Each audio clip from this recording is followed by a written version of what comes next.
The truth is out there. Knowledge is power. This is the Prepper Podcast Radio Network.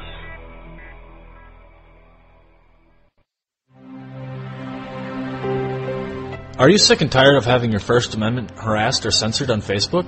Use no more, as we now have a new alternative to Facebook. It's called Awareness Act. Awareness Act is a social network designed for patriots, to be used by patriots, and is ran by patriots. Stand up and help in the fight to protect your constitutional rights. Patriots can create pages, blogs, videos, documents, articles, and so much more. We even have a unique news feed system that allows you to share, read, or connect with any patriot on Awareness Act. We are a dedicated tool for patriots to use against the tyranny our Constitution is facing. So if you're tired of having your rights infringed upon, come check us out at www.awarenessact.com. Again, that is www.awarenessact.com, the social network for patriots, not potatoes. Whether you take me for the fool, I know that I can be. Whether you see me eye to eye. Are you storing food? Many preppers are storing food for months and years, but only have enough fuel stored for days or weeks. Stretch your fuel storage by harnessing the power of the sun with a sun oven. Food can be baked, boiled, or steamed at temperatures of 360 to 400 degrees Fahrenheit with the power of the sun. Depending on where you are located, you can use the sun for 50 to 80% of your cooking, allowing you to preserve your fuel storage for rainy days. Sun-baked foods stay moister and have less shrinkage and don't burn. Sun-baked roasts are tastier and more succulent, and sun-baked bread has unparalleled taste and texture. Water can be heated in a sun oven for purification or personal hygiene. For the past 25 years, sun ovens have been proudly made in the U.S. They are durable, have a long life, and come with a 100% satisfaction guarantee. For a discount coupon, email podcast@sunoven.com. That's podcast@sunoven.com. Have you ever wanted to generate your own supply of electrical power, even save money on your electric bill? If so, this is going to be the most important message you will ever hear. Solar power generators are now available. These emergency backup systems provide life-saving electrical power when you need it most. Unlike gas generators, a solar generator runs quietly, emits no fumes, and produces electricity from the sun. It's like having an electric power plant running quietly in your own home. Run sump pumps, shortwave radios, computers, and even keep your food from spoiling. Whether it's hurricanes, ice storms, brownouts, or blackouts, you'll never suffer through painful power outages again. And here's the best news, a remarkable fall truckload sale going on right now that gets you $1,700 in bonuses when you buy a solar generator. To find out why solar generators are the best generators and get $1,700 for doing so, go to falltruckloadsale.com. That's falltruckloadsale.com. Generate your own supply of electricity. Go to falltruckloadsale.com. That's falltruckloadsale.com. This is KPRN-DB, broadcasting worldwide from Southeast Oklahoma, USA to parts unknown.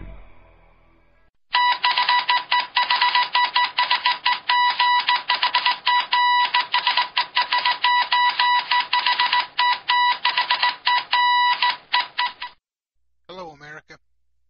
Welcome back to another episode, another broadcast of The Soul Survivor. I am the Soul Survivor, Pastor Terry, here with you for another hour, or somewhere close to an hour. I trust you had a good week and are ready to continue with our series on prepping on a budget. If you have questions or comments and would like to email me, prepperspastor@frontier.com is the email. Again, prepperspastor@frontier.com. So, let's do a little recap. Last week, we started looking at the rough draft of a book that I'm putting together, and we dealt with and are continuing to deal with prepping. So, on a budget, not just prepping, this is something that will help you financially, help you get over the stigma, the fear, the roadblocks that commercialization has put into prepping. I'm glad that it has been commercialized to the point that it has, it brings a very large light to the prepping community. And as such, it brings some important and some necessary outlook, and some where people actually notice it, because that's the only way that we get out, is that you notice it, you know what's going on. The only problem and the caveat that comes with it is cost. When we commercialize something and people put it into a box, then there's a price that comes with that packaging. And more people see the need and the necessity to get into prepping. However, they see the cost associated with it, and it is much easier to say, I can't afford it. And a lot of people can't. A lot of people cannot afford prepping in a box, commercialized prepping. So we're trying to help you realize that you don't have to be rich. You don't have to be have a big bank account or a big credit cards or anything of that nature. You can do this on a grocery store budget. And that's what we're wanting to help you with and help you understand. So last week we went through a good introductory program. We got started into some food preps. I introduced you to the concept of weekly prepping, putting back a year's worth of food in a year. And I told you last week, the second week in October, if you would buy 1 case of tuna or other meats. And if you can't buy a case, buy what you can and put it back. And of course you have to adjust the calendar accordingly. If you buy half a case, it would take 2 years. If you buy a quarter of a case, it would take 4 years. Well, this week we're talking about sugar and fruit juice or powder. So this week you want to buy 25 pounds of sugar and 2 large cans of fruit juice, or large container enough to make the same equivalent of fruit powder.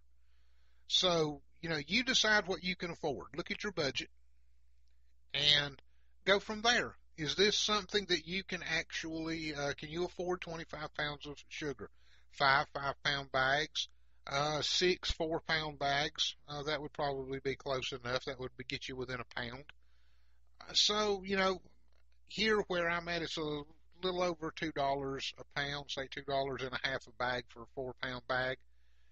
So, you're looking at 24 and 12 is $36 for the sugar, and probably another $4 to $6 for the fruit juice. So about $40 a week is what you're looking at. If you don't have the extra 40, spend what you can. But the thing is, put back some food. Put back something this week. That's the problem. That's the problem that people get into. They don't put back anything. If they can't do it all out of one check or all at one time, then they feel like that it doesn't do you any good at all. Listen, it's better to go into a crisis, whether it is a blizzard, whether it's an earthquake, whether it's a hurricane, whether it's social unrest, whatever. It's better to go into it with something than it is to have absolutely nothing at all. So start doing something this week. Get on a plan. Get on a plan and stick with it. Whether it's, 3 days worth of food. Buy 3 days. When you get 3 days, then extend it to 3 weeks. When you get 3 weeks, extend it to 3 months. When you get 3 months, extend it to 6 months. When you get 6 months, extend it to 9 months. When you get 9 months, extend it to a year. There are several ways that you can accomplish this. You can take it in bite-sized pieces. And like I said last week, you don't eat an elephant at one time. You eat an elephant one bite at a time. And this is an elephant, one bite at a time. Also, look at variety foods. So don't put all your eggs in one basket. Don't throw everything out there. Many people they divide things into four basic groups: wheat, milk, honey or sugar, and salt. Now that's a pretty bland diet. Okay, you can live on it, but your body is going to have to do some adjusting. So add some variety to what you're doing. Some spices, some meats, tomatoes, bouillons, cheeses, onions. You can buy all of this stuff freeze dried. You can add extended staples. You can do shortenings, oils, sodas, yeast, powdered eggs, or whole eggs. You need these things to cook with through the basic recipes. And here's something that a lot of folks don't think about: vitamins. Store vitamins, some good multivitamins. Put them back what you can afford. Those with vitamin C are the most important. You can set those back, and then you can always use the vitamins as a supplement to the foods that you've got. That way, if there is some vitamin losses in the storage or in the dehydration or in the preserving process, you supplement them. Right now, vitamins, they're not that expensive. You can put back a good stock of them, some for the children, some for the adults, or, however you want to do it. But put back some vitamins to go with it. What about psychological foods or psychology foods? These are foods that are quick to eat, quick to fix. They are MREs. They are canned goods. They are Jell-O puddings, candies, little things like that. It's amazing what a spearmint or a peppermint candy could do to boost your thought, to boost your spirits whenever things are down, whenever things are feeling bad. A cup of hot chocolate, a cup of hot apple cider in the wintertime when the power is out.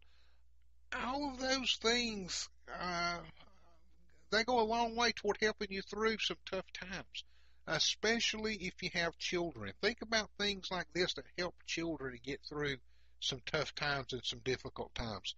Things that they really enjoy, things that they really get a kick out of. Balance. Some families will buy all of their wheat first, then all of another item, and all of another, and so forth and so on. I don't really recommend doing that. Keep things balanced to build a food storage. Buy several items at a time rather than a very large quantity of one item.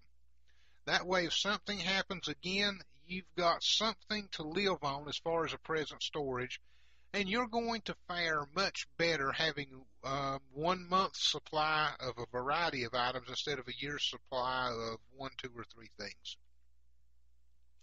Containers. Always store your bulk foods in food storage containers. It's very easy to look around and see tons and tons of food that gets thrown away because it's been in sacks and or bags, and they get eaten into by rodents, and they become infested, and you have to throw them away. Use food grade plastic buckets when possible. If you can't get food grade plastic buckets, use a food grade Mylar liner. Don't use trash can liners because too many times they're treated with pesticides, and you don't want that food leaching or that pesticide leaching into your food. Don't stack them really high either. In an earthquake or in something like that, they could turn over, the lids pop off, they may crack or bust, And Mylar is very good, but it's not very durable. It doesn't take much to puncture it. Number 10 metal cans are good. You may, if you're going to use number 10 metal cans, LDS, the LDS Church, has sites around the country where they have their own canneries. You may be able to arrange with them to take your food to those canneries and actually have them package it and seal it in number 10 metal cans. Again, that's up to them. Other than just knowing that they do this and that they have this for their members, the Mormons, I don't know how they do for non-members. You will just have to contact them and see. But it is something. It is a way. It's a type of a container. Nonetheless, I think you get the gist of what I'm talking about, the importance of a container. Now, here is something that even some of your most experienced preppers do not do. Use your storage. One of the biggest problems that people face when storing food is not knowing what to do with it. Now, you may go to your local prepper store or camping store and you may buy a large 5-gallon bucket of Wise dehydrated foods. That's fine. They're a good product. I have several myself. I have some of that myself. Have you ever eaten it? Do you know for sure that given being put in a survival situation that you could eat it, that your family can eat it? Go buy 1 or 2 packages of this stuff and don't tell your kids about it. Don't tell your spouse about it. Fix it for supper. See if they'll eat it, either as a main dish or as a side dish, and see if they will eat it. Don't advertise what it is until you find out if they will eat it or not. If it's good, if they like it, and if they eat it, then okay, let's cat out of the bag. But at least this way, you know that your family will eat it. And here's another caveat: keep a check on the spoilage dates, and make sure and use your food. Eat it. If it's getting close to the spoilage date, go ahead, get it out of the food preps, get it in your cupboard, fix it, and eat it up. It's a whole lot better than letting it go bad and then having to force yourself to eat it, not knowing the nutritional value of it, or not being able to eat it at all because it's no longer any good. Your family needs to be used to eating what would be part of their diet during an emergency. Now, going through an emergency, which is a stressful period of time, it's not a good idea, and it's not a good time to be changing your family's diet. You're going to be dealing with enough emotional turmoil that's going to create upset stomachs, it's going to create sickness and everything else. Get a cookbook for food storage items. Learn to use it. Learn to cook with the food storage. Learn to cook foods that you would be eating during food storage. Apply as much of what your regular grocery items are. Apply as much of that as you can to food storage. That's why I'm an advocate of using stuff off the grocery store shelves. Canned vegetables, canned meats, soups, stews, those things that you would normally be getting, just buy a few extra. It can make a big difference when it comes to what your family will or will not eat. Now let's look at a variety of foods that are suited for home storage programs. As we look at them, we're going to go over several considerations, things that we need to keep in mind when we decide on what foods to include. First of all, variety. It's important, and a lot of people don't give it adequate thought or adequate consideration.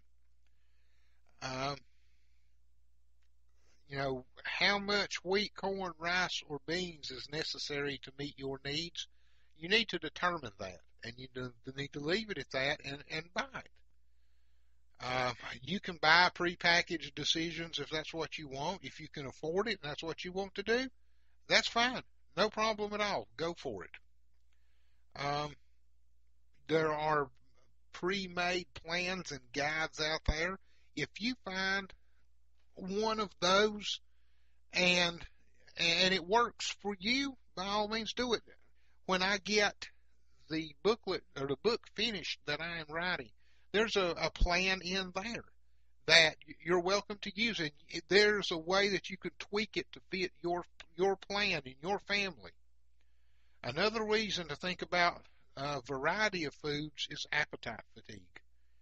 So, if you have green beans and corn and mixed vegetables, and that's all you store, how long is it going to be before you're sick and tired of green beans, corn, and mixed vegetables?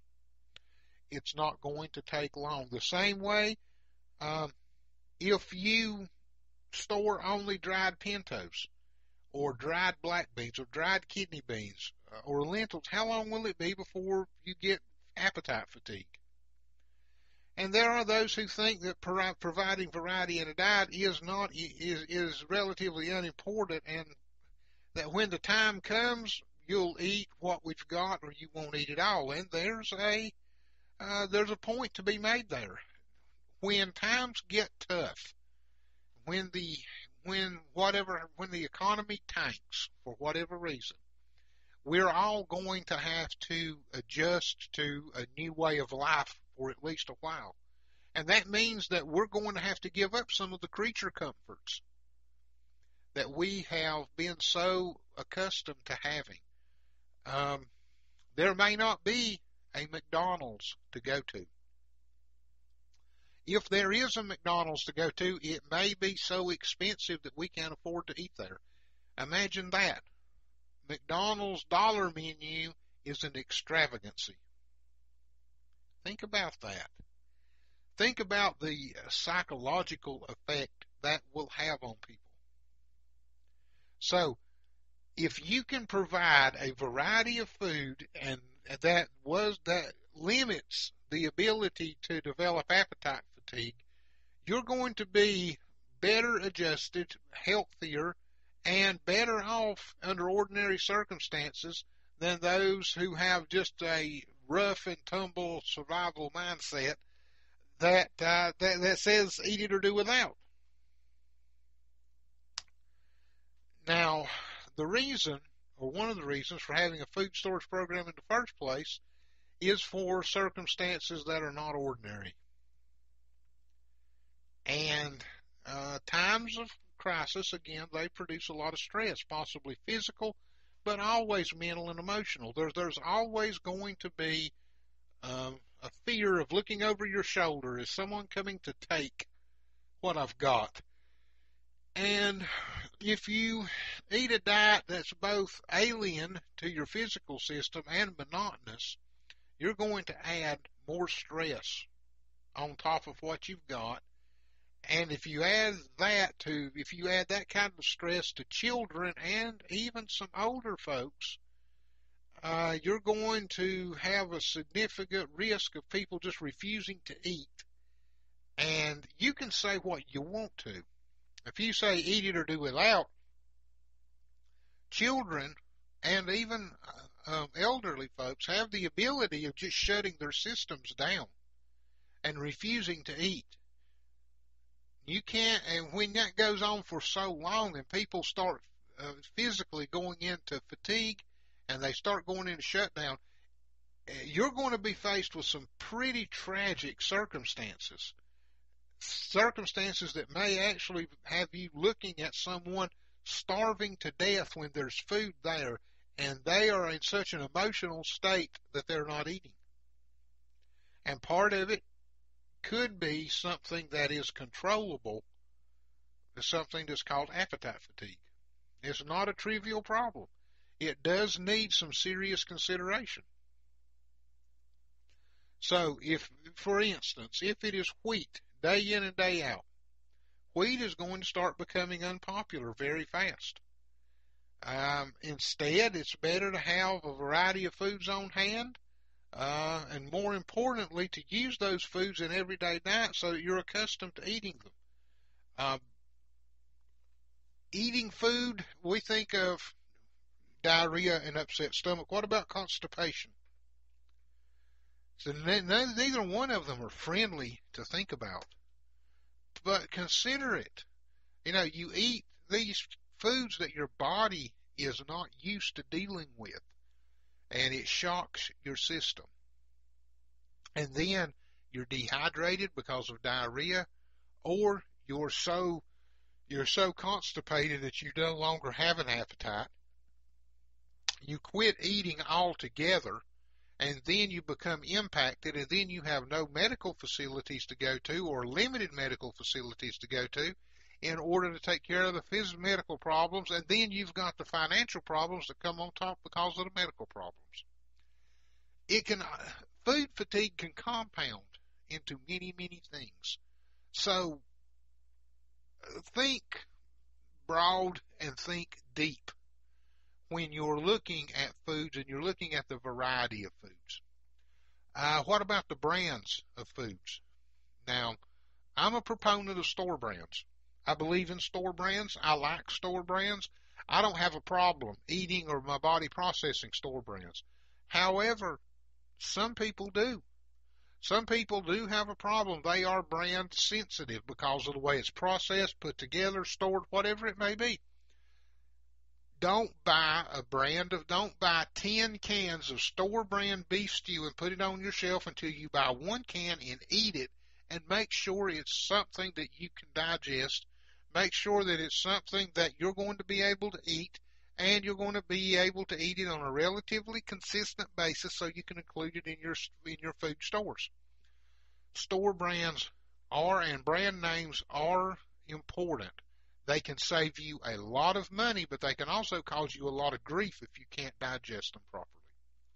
So what about storing flour products? Let's look at for a little while storing just flour products.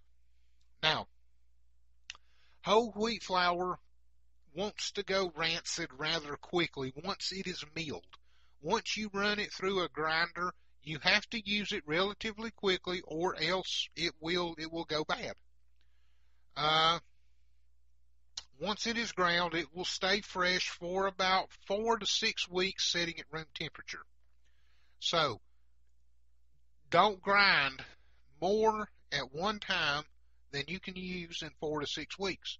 That means you're going to have the ability to store wheat germ, or to store the raw material. And then you're going to have a grinder, preferably a hand grinder. It's a lot of work. It's a lot more work than you think it is. And it may actually require you to make several passes depending upon the type of grinder, how strong you are, everything of that nature, because they do have a coarseness setting. And it may be that you have to grind it to coarsest first and then adjust it, run it through again, adjust it, run it through again. You may have to do that several times to get it to the texture that you want to cook with. But it's better to do it that way and only grind as much as you need for no more than 4 to 6 weeks, or else you're going to risk losing it.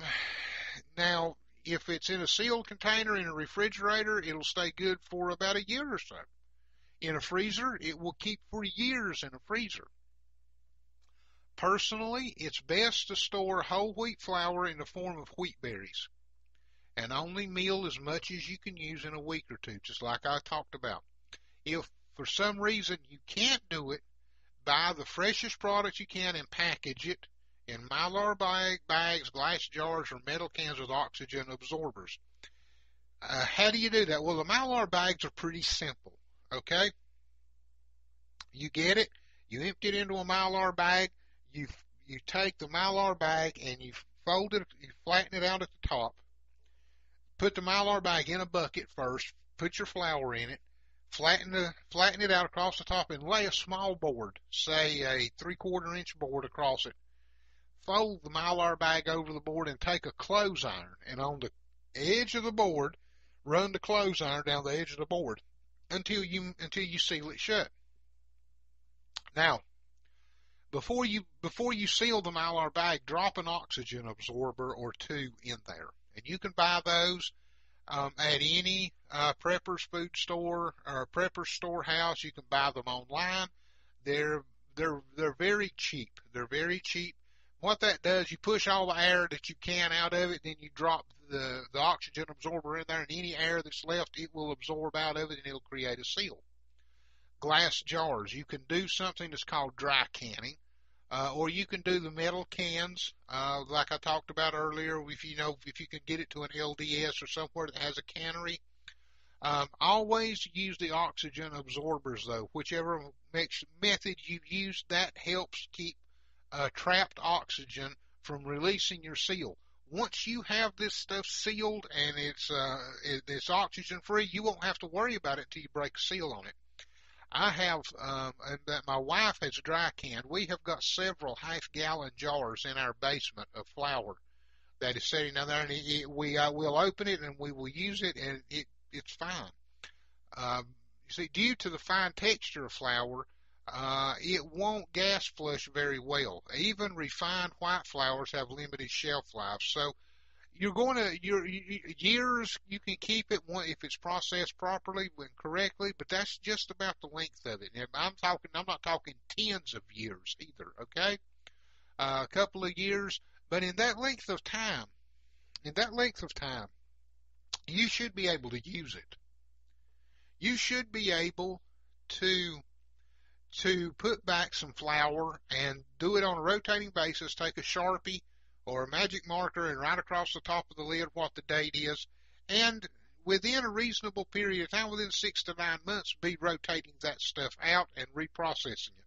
So when you have your canning equipment out and you're canning fresh batches of anything, go ahead and put you some flour products back up. Take some of the oldest ones off the shelf, replace it with some fresh ones. Use the old one in your cooking.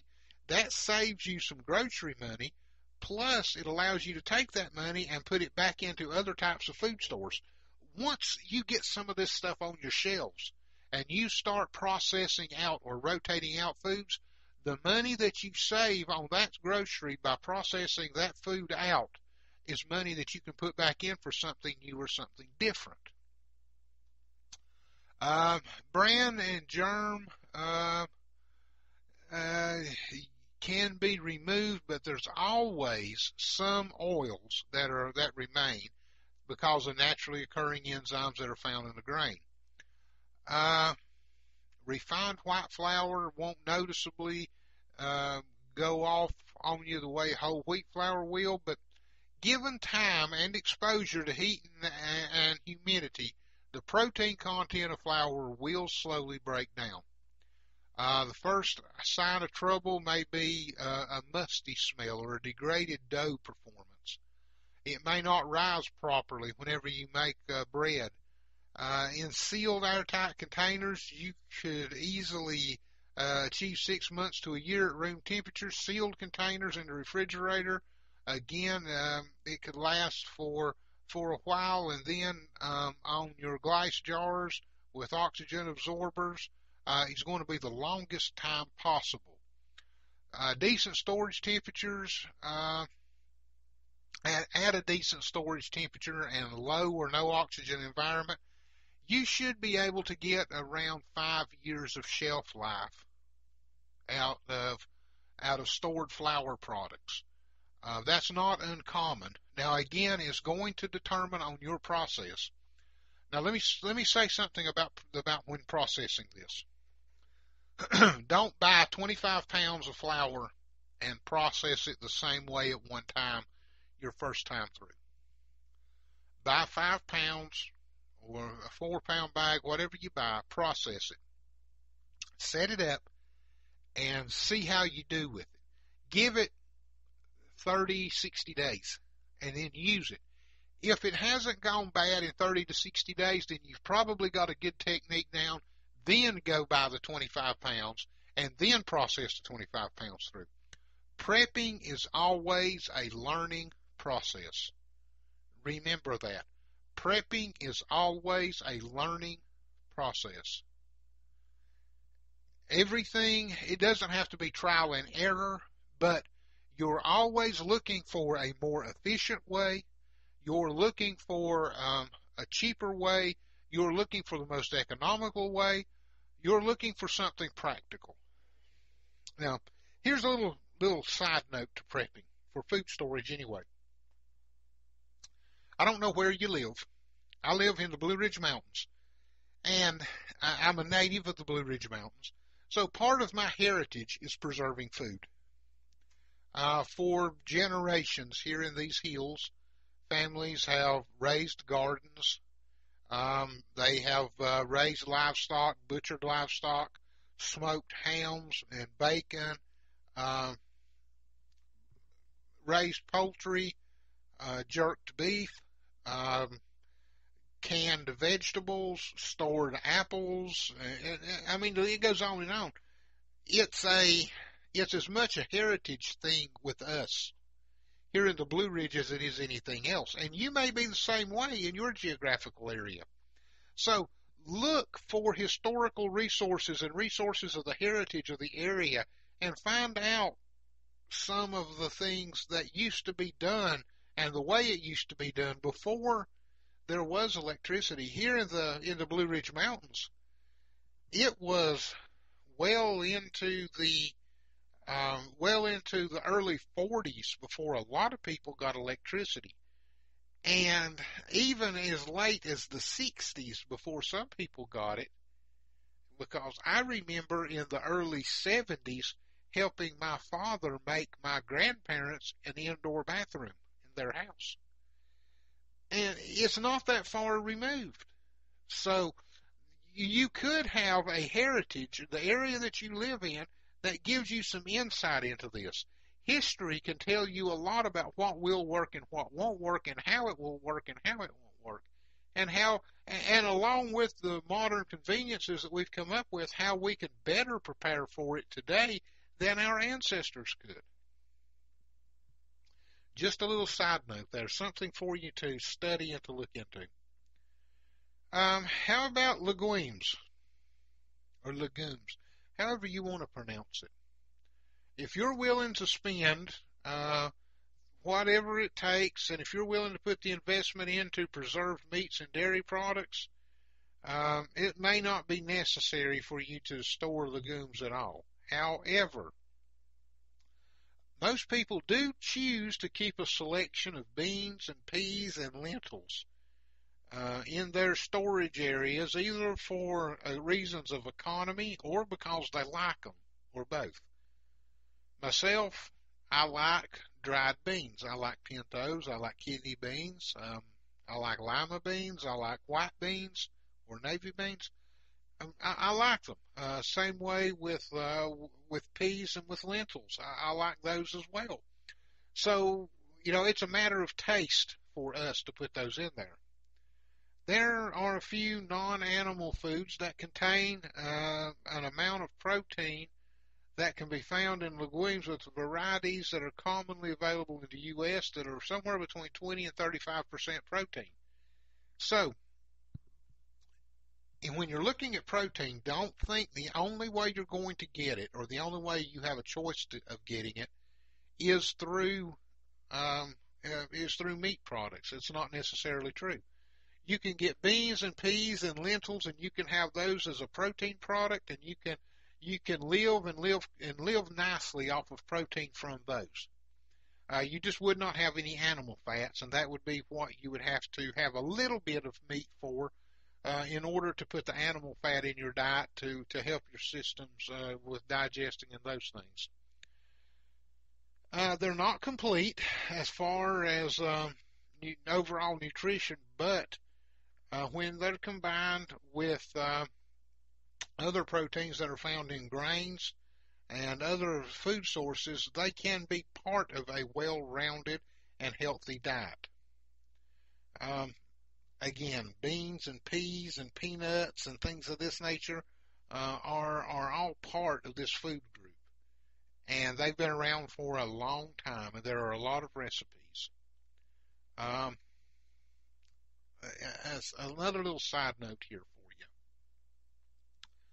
you. If you have purchased grains and lentils and things like that from a food dealer, then you don't have to worry about hidden little moles or funguses or things of that nature because they're already taken care of. If you buy it out of a grocery store shelf or commercially available, you're okay. It's USDA and all of that stuff. However, there are some distributors out there that do sell edible foods. They don't come through this process. Make sure that you ask the questions about what they've been exposed to. Have they been treated for molds or infections or fungicides or insecticides or anything that's not safe for human consumption? Ask the question, is this product safe for human consumption? Especially with beans, with dried beans. The canned beans are different, but with dried beans, dried peas, dried lentils, dried peanuts, those things like that, make sure that it is safe for human consumption, okay? And make sure you're not buying animal feed or something like that, okay? Some people have bought corn and grains and stuff like that from an animal supply house, and they eat them and they're just fine. Again, make sure they're safe for human consumption, okay? Now, what about dairy products? You open your refrigerator door right now, you've probably got some milk in there, some butter, some margarine, some cheese, stuff like that, right? You need those for the amino acids, for the vitamin D, for the calcium. The only thing is, in a disaster situation, the power is usually out. The only caveat to that would be if it was a social unrest, and still the power's probably going to go out, because some of these looters are going to hit the substations and things like that, because it's easier for them to operate in the dark. So, what's going to happen? How are you going to have dairy products? One product that you need to have on hand, and you need to learn how to work with it, is dry milk, powdered milk. Some people may curl their nose and they may say, "Ooh, what are you talking about?" Dried milk. Well, that's exactly what I'm talking about. Most of us remember when we were kids the Carnation instant milk and how nobody could drink it. It was just horrible. Well, it's come a long way. And I'll tell you something about dried milk and powdered milk. When you mix it and you learn how to mix it, not only can you drink it, but you can cook with it, and you can't tell the difference. My wife buys powdered milk, store brand powdered milk. She takes it out of the cardboard box and she dry cans it in mason jars, puts it on the shelf in the basement for long life storage, puts oxygen absorbers in it. She will take and open up some of it, and she will use it, make milk out of it, and she'll make biscuits. She will do other baking with it, and you cannot make gravies with it, and you cannot tell the difference. She has learned to cook with it. And she's learned to mix it up in the right consistency where she can use it to put as milk in her coffees and things of that nature. So it's very possible to take today's dried milks and do a lot with them, even drink them. She took some of it, mixed up about a quart, put it in the refrigerator, let it get cold, and then she served it to the grandchildren for supper, and they didn't know the difference. And when you can take a 7-year-old that's used to drinking milk at every meal, including school, set it in front of them in a glass, and they'll drink it with their supper, and they don't know the difference. Now, if you would have told them that it was dried milk, they would have, "Ooh, I'm not drinking that." But they did not know the difference. So, just understand that dry milk has come a long way. And while we may say $4, $5, $6 a box is expensive for what it makes in liquid content and the way you can put it into long-term storage with dry canning methods and oxygen absorbers, it is a very viable food source for your food stores. And again, you've got the store brands, okay? You'll find out you can buy in large packaging, even go to the large, like the Sam's Clubs and Costco's and those areas like that. Buy some of this stuff in bulk when you have the money. Remember, when you start putting it back, put back a little bit at a time, and then use out of what you stored when the time comes and roll that money back into others and just keep replacing it. And once you get into a cycle And once you get into a routine of it, you'll find out that your upfront investment quickly pays for itself in the savings and the ability to make it expand and grow. So it doesn't take long.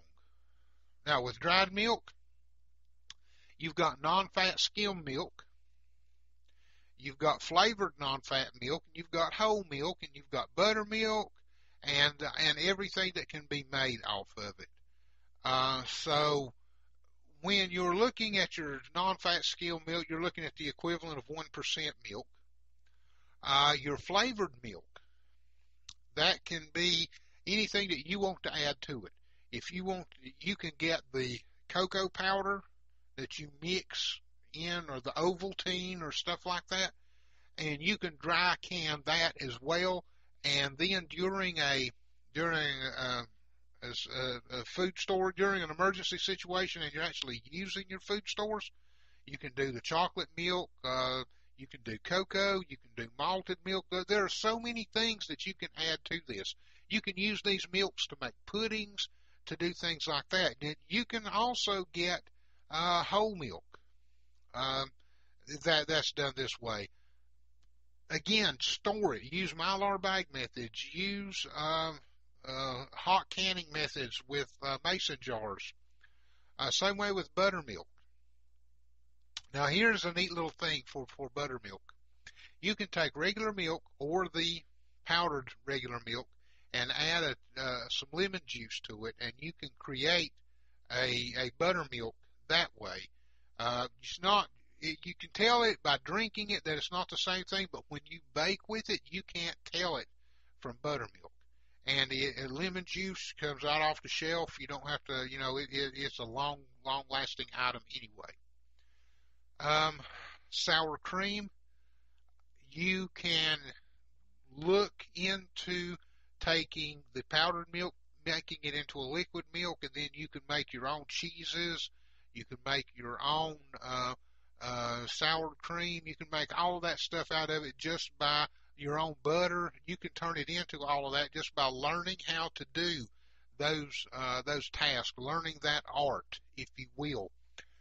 Because milk, as it comes out of these packages, once you can culture it, you can do anything you want with it, and you can make, once you turn it into regular liquid milk from powdered milk, you can do the same thing with the powdered milk and liquefied as you can regular milk off the grocery store shelf.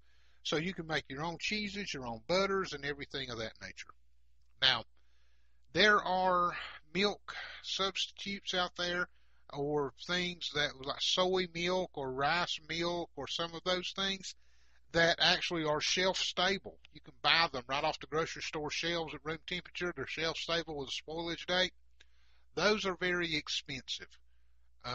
Unless you have a specific dietary need for those, I don't recommend them because they're cost prohibitive. If you're on a budget, now if you have a dietary need or a medical need, or if your system just can't process the powdered milk brought back, then you may want to buy some of this and keep it around. But, again, that's up to you. Only you know what's right for you and for your family. And that's what you have to work with. These are just ideas. These are things that I have found that work for me and for my family, and some ideas that I want to pass along to you. Now, what about buying dry milk products? Be sure the dry milk that you are buying has been fortified with vitamins A and D.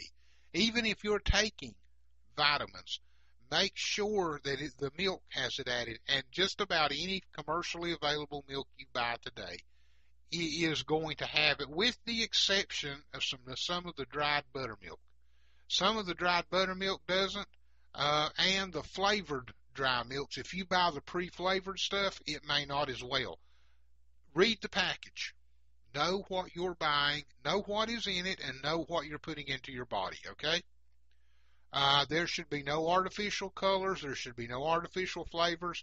The reason being is that the artificial colors and flavors, if you go through a hot canning method, that hot canning method may actually change the flavor, the taste, or the storage ability because of the artificial colors or flavor. If you see the words extra grade on the label, it indicates the manufacturer has held to a higher processing and quality standard, and the milk is somewhat lower in fat, moisture, and bacteria content. It's more soluble, and it has fewer scorched particles in it. There still are some manufacturers of dry milk that sell ordinary grade A product, but most of what you find will be extra grade. So look for extra grade or ordinary grade A. If you can, buy only extra grade if you've got a choice, and make sure that you might get the ordinary grade A at a better price. I'm not saying don't buy it, but I'm saying just know what you're buying if you do buy it. That's all I want you to be aware of. And if you're buying milk in bulk from a business, such as restaurant or institutional food suppliers, be sure to specify low temperature spray process. The temperature process for dry milks will not give you a very high temperature processes, won't give you a very desirable product unless you intend to use it solely for baking purposes.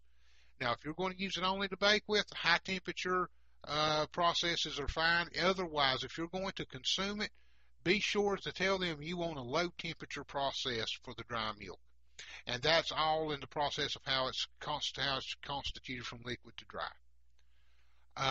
Try to buy dried milk in containers that are in a size that makes sense for your level of consumption.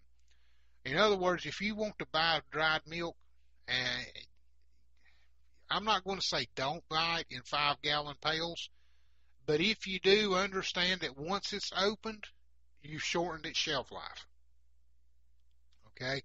Once you open it, unless you have a way of pre-packaging it in smaller packages, you have dramatically shortened the shelf life. The clock starts ticking when you introduce oxygen to it. Keep that in mind. So if you're going to buy in large packages, you need to break it down and repackage it into smaller containers for long-term use. That's something you need to do that before the balloon goes up and everything hits the fan and you're trying to manage everything in a crisis situation.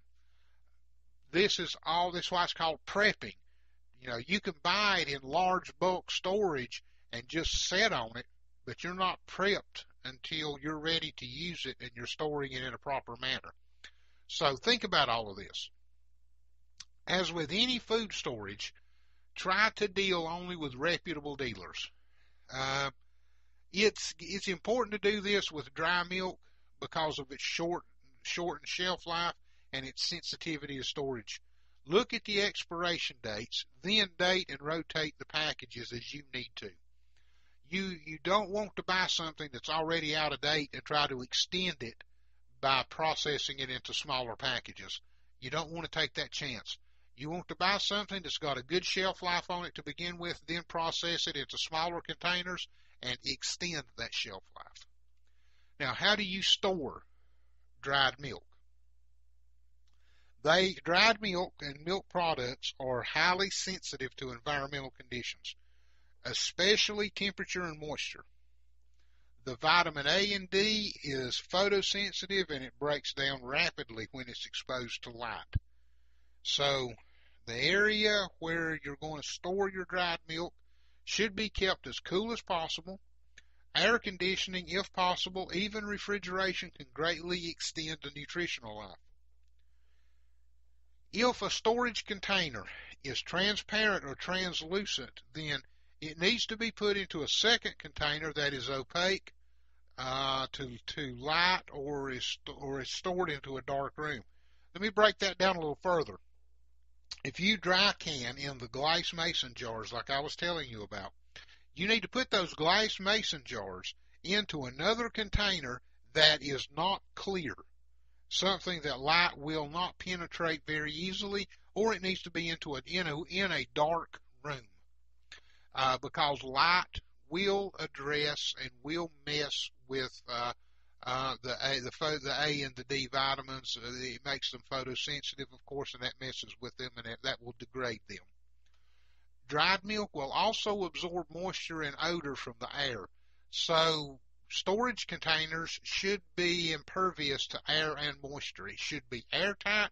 It should be moisture tight. It should be vacuum sealed through either a canning or a vacuum sealing process. And it should have oxygen absorbers and even moisture absorbers if you're not sure. Desiccants are very popular. They're very easy to get, just like the oxygen absorbers are, and we'll cover that later. We're going to get to that, covering the use of desiccants. And oxygen will speed decomposition. So again, vacuum sealing or oxygen absorbers decrease the available oxygen, which extends the shelf life. Since it's a fine powdery consistency, gas flushing with nitrogen or carbon dioxide yields poor results. If you take it to a cannery or somewhere, you're not going to gain anything if they try to sell you nitrogen or carbon dioxide flushing to push the oxygen out, because the consistency of powdered milk, it will trap pockets of oxygen down deep, and you're not going to push all of those out. If you purchase dried milk that's not long-term storage, then you need to repackage it right away. You may prefer to purchase the instant variety of dry skim, whole, and buttermilk at a local grocery store and repack it. Again, the method I use is dry canning in jars. And if you've got a vacuum seal machine, a food saver machine, you can get a jar adapter or attachment, and you won't need to do the hot canning method or dry canning method of that at all. All you need to do is just hook it up to the vacuum. It'll vacuum the oxygen out of it. It'll vacuum a seal, and you're done. Remember to use the oxygen absorbers, and that's fine. That's a very fast, very effective way of doing it. Next to powdered milk, there are canned milks. They're commonly called UHT, ultra high temperature, that's because of the packaging technique that's used to preserve them. They come in same varieties of fresh milk. You can get 2%, 1% in skim milk. The lower the fat content, they don't keep quite as long. The lower fat content milks do keep longer than the whole milk. Used by their dates. The dates are usually shorter. A lot of these milks are beginning to be packaged in laminated cardboard cartons. Again, it has a shelf life. You don't have to be refrigerated, but you have about a 6-month shelf life on this type of a canned milk, and that's about it. If you buy the canned milks, then by all means keep a check on this shelf life and use it. Put it in your food rotation and use it. I can't stress that enough. Now, how about evaporated milk? Evaporated milk is usually the canned milk. When I was a kid, we called it cream. It's not really cream, but that's what we called it. Made from fresh, unpasteurized milk. It uses a vacuum heating process that literally takes about 60% of the water content out of the milk. And then the concentrate is heated, homogenized, and vitamin D is added. It's sealed in a can, and it's heated again to sterilize it. A mixture of this, of 1 part water and 1 part evaporated milk, will have about the same nutritional value as an equal amount of fresh milk. It does not taste like fresh milk. And some people, don't find the flavor disagreeable, but there is a definite consistency there. As a matter of fact, when I was a kid, my mom and dad used to buy evaporated milk, and they would use it in their coffee. Well, when times would get tough, and my dad would be between paydays when he was building houses, and we needed milk for cereal, and mom and dad couldn't afford milk, we would use the evaporated milk with the water and use that in our cereal. was not the best tasting milk, but it served the purpose. So I can tell you from experience, the flavor is not disagreeable. It is something you can live with, and it's something that can become, you can acquire a taste for it. So the storage time is about 6 months on this as well. There's generally no date or use by. A lot of grocery stores still carry this. You can get evaporated goat's milk in a similar concentration if you are lactose intolerant and you need the goat's milk, and etc. Now, there's another type of milk called sweetened condensed milk. It goes through a little different process than what we just talked about. It starts with a pasteurized milk, and it's combined with some type of a sugar solution. Water is extracted, and then till about a 50-50 weight ratio. In other words, about half of its weight is taken out in water. It's not heated because of the sugar content, and that sugar content in itself prevents a spoilage. It's very rich. 8 ounces contains about 980 calories. Great with the greatly reduced water content and the high sugar, it won't taste like fresh milk, but it does have many uses in cooking. Some use condensed milk to cream their coffee. Again, it's available in whole and skim varieties, just like some of the others. Condensed milk may thicken and darken as it gets older, but it's still edible. Now, as we move on, we are closing in on the end of this hour. So next week, we will pick up on some butter products as we get ready to close out this week of the Soul Survivor broadcast. Listen, email again, prepperspastor@frontier.com. Let me know how you feel. Let me know what you think about our broadcast subject matter. Any questions? I need your questions. That's how I put these programs together. Your needs. Otherwise, all I'm doing is just giving you my opinions and my thoughts. Some of these are my experiences that I have written down, and we're looking at prepping from a practical standpoint on a budget, things off the grocery store shelves that we eat and that we live by every day. Friends, our time has came and it has gone again this week. I trust that you're getting some good information here, that you're satisfied with the Soul Survivor broadcast. Let me hear from you, prepperspastor@frontier.com. Listen, we appreciate you. Thank you. God bless you is my prayer. Come back next week for more on Prepping with a Budget from the Soul Survivor.